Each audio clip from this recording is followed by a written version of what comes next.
welcome again to AA Garden. Thank you to all my subscribers and anyone that's new. Welcome. Thanks for stopping by. So today I'll be looking at this plant. This is my little bunny ear cactus, also known as prickly pear. Okay, that's my beautiful bunny ear.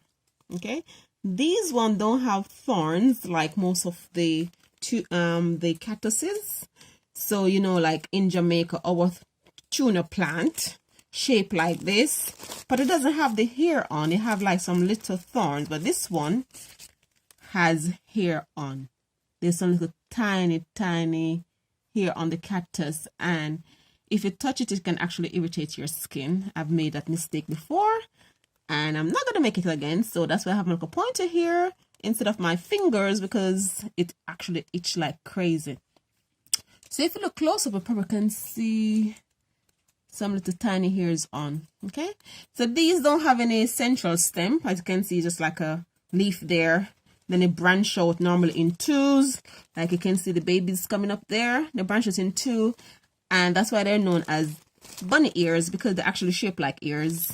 And normally each produce two at a time, like that. So you can see it's quite healthy. There's a lot of babies coming up. So those ear-like spine things are really irritating. So if you do have it, please be careful. Wear a gloves if you're angling it. And usually if you're separating these, then you normally have like a tweezer to hold it, because you can use this as tuna. When we're growing up in Jamaica, our cactuses, same family, we call them tuna. We used to use them as air conditioner, and it's really good for your hair.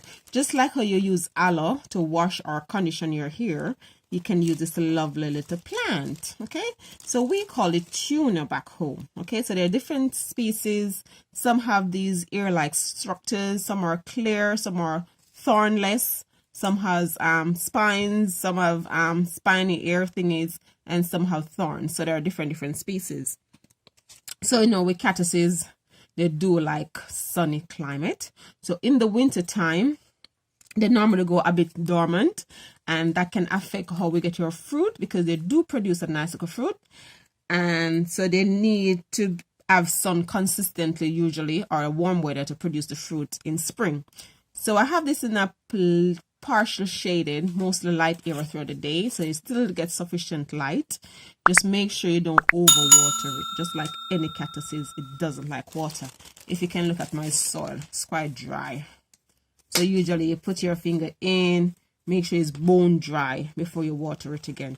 Cactuses don't like water. Okay, so for those novice gardeners that don't like taking care of any house plant because they die quickly, this is a good start. This little bunny here does not require a lot of care. Okay, so it doesn't need much attention. So this could be your starter plant. Okay, so have it somewhere where you don't brush past when you're walking past, because as I said, these ear-like things do scratch, they irritate your skin. The flowers that comes up in spring, those are edible flowers. Okay, so people normally eat those. So you need to make sure you have sufficient light throughout winter for a good chance of flowering. So it's quite healthy, and I'm hoping April, May, thereabout, I should be getting some flowers. Okay, so it's a very good plant to have. So if you don't have any tropical plants and you haven't taken the challenges yet to grow a tropical plant, you could start with this one. It's one of the easiest plants that you can grow. You just basically water it once a while. In the winter period, you can go 3 to 4 weeks without a drop of water. It doesn't really need any water. So this is one of the good plants that you can start. It not normally originated from Mexico. Some people, I think it's banned from having it in Australia at the moment, because it's grow like weed. So I wouldn't put it in the ground. I'm always going to have it in a pot, because these grow so fast.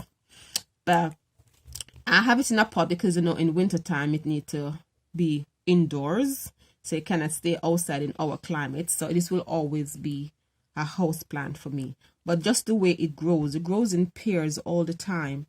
and it's so nice. It's drought resistant like any cactus. It likes sandy soil, so make sure you don't put any too heavy of a compost, okay? And very light nitrogen feed.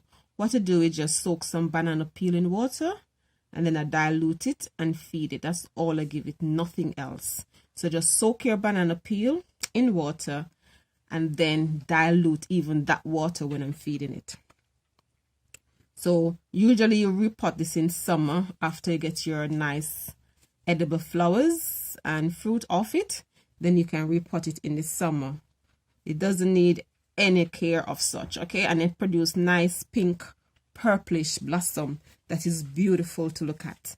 So if you haven't started a tropical plant where you are, if you haven't taken the challenge, please go out, look for one of these beautiful bunny ears, really easy to take care of, and have a go at growing some tropical plants where you are, okay? So it's known as prickly pear or polka dot, because you can see the spot polka dot cactus, and it's really nice to have around. The only caution is angle with care, because these ear-like spines do irritate.